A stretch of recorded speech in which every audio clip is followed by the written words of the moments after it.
Halo, kembali lagi dengan saya Ina Melati Indartoyo. Saya adalah Faculty Member untuk Global Business Marketing BINUS Business School. Nah, kali ini saya akan sharing topik terkait digital advertising terminology. Kita sharing bareng-bareng ya. Tujuan utama pembahasan dari topik kali ini adalah yang pertama, saya masih ingin sharing ke rekan-rekan sekalian bagaimana mengidentifikasi digital marketing analytics. Kemudian yang kedua adalah saya ingin sharing agar teman-teman juga bisa semakin mendalami komponen-komponen dari digital analytics dan juga nantinya bagaimana cara mengeksekusi digital analytics untuk strategi digital marketing rekan-rekan. Nah, karena di topik di awal tadi saya bicara tentang kita akan membahas atau bermain-main dengan terminologi, maka kita akan mulai dengan membahas terminologi-terminologi apa yang nanti akan teman-teman banyak temui ketika teman-teman menetapkan atau menyusun sebuah strategi digital marketing. Nah, yang pertama kita akan memulai dengan terminologi terkait digital advertising program. Karena digital advertising merupakan bagian dari digital marketing strategi. Nah, di dalam digital advertising program, yang pertama teman-teman akan menemukan A/B testing.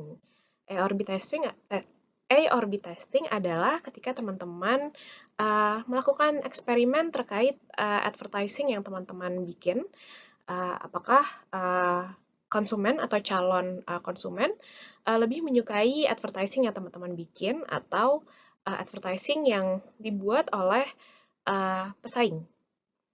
Nah, yang kedua terkait dari advertising banner. Kalau teman-teman melihat sebuah website, kemudian ada banner, itu disebut sebagai advertising banner. Nah, A/B testing juga menyangkut bagaimana perusahaan biasanya juga menilai nih, kira-kira ad banner yang disukai sama konsumen itu yang seperti apa?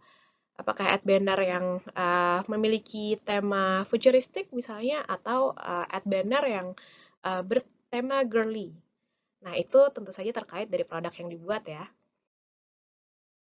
Terminologi yang ketiga adalah terkait advertising exchange. Nah, ini adalah berkaitan dengan ads inventory nih.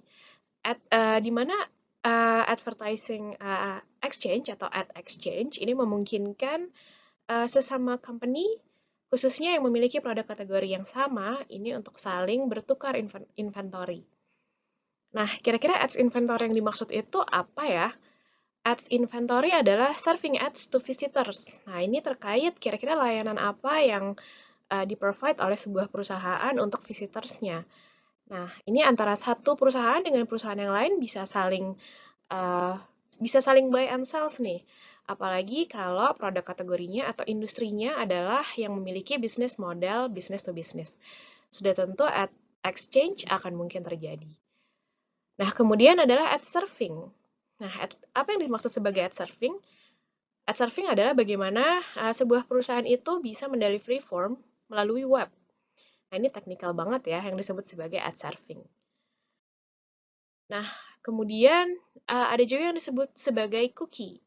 Apa sih yang disebut sebagai cookie? Kalau teman-teman biasa browsing dengan menggunakan website atau browsing pada website, teman-teman akan diminta persetujuan supaya pemilik website tersebut atau pembuat website tersebut ingin menyimpan cookies.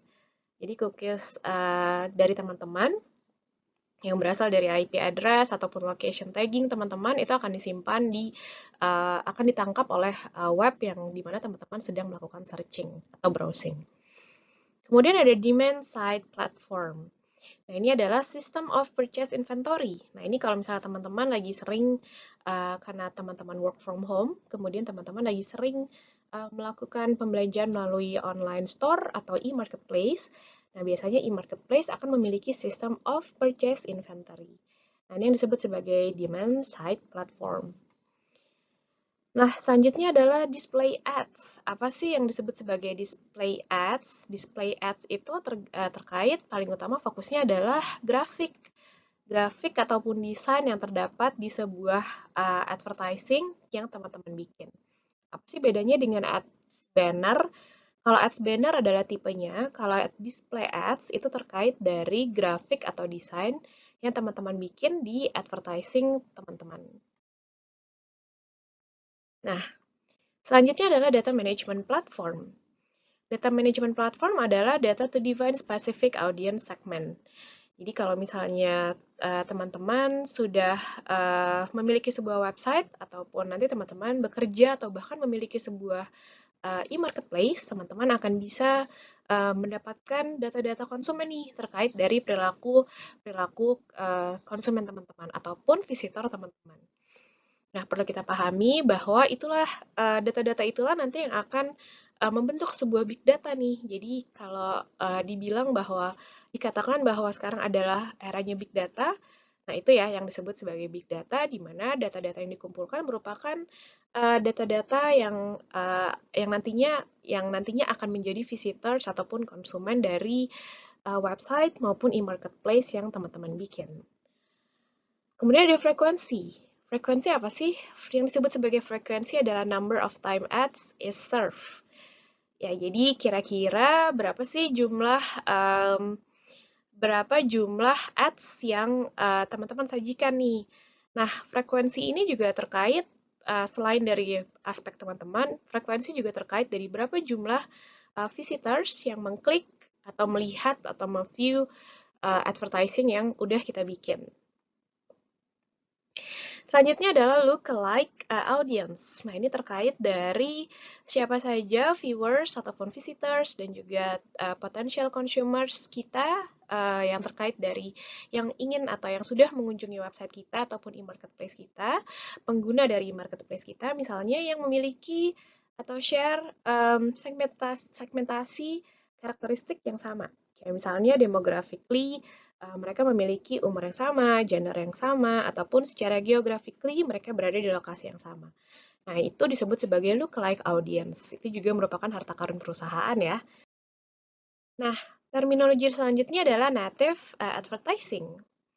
Nah, native advertising ini termasuk advertising berbayar nih, tapi dia cukup berbeda. Jadi misalnya native advertising, contohnya adalah ketika teman-teman pernah melihat sebuah iklan, sebuah ads yang ada opinion leader ataupun ada orang yang langsung ngomong dan menjelaskan tentang produk yang sedang diiklankan. Selanjutnya adalah terminologi selanjutnya adalah terkait programmatic media buying. Nah, ini adalah automated method of buying media. Nah, ini kayak misalnya buying di sini bisa juga definisi dari buying di sini juga bisa berarti mendownload nih gitu ya. Kalau misalnya teman-teman pernah mendengar ada website yang memiliki sumber data atau dia memiliki sumber data tertentu, kemudian ada sebuah program yang bisa mendownload sumber data yang ada di dalam website tersebut secara otomatis, jadi menggunakan robot. Nah, itu kadang-kadang juga terkait dari etika ya. Ketika kita memiliki sumber data, ketika kita mengetahui ada website yang menawarkan sumber data tertentu, kita juga harus tahu bahwa kita harus mempergunakannya sesuai dengan kebutuhan kita. Nah, yang terakhir adalah viewability. Nah, ini adalah viewability adalah matrix atau komponen di dalam ads yang komponen yang ada di dalam sebuah website di mana kita bisa men-tracking hanya impressions, gitu ya. Jadi terkait dari siapa saja orang-orang yang sudah menggunakan website kita dan juga siapa orang-orang yang menggunakan lama atau menggunakan website kita secara sering atau berada lama di dalam website kita. Nah, itu berarti adalah bisa dikatakan bahwa viewers tersebut memiliki impressions yang baik pada website kita.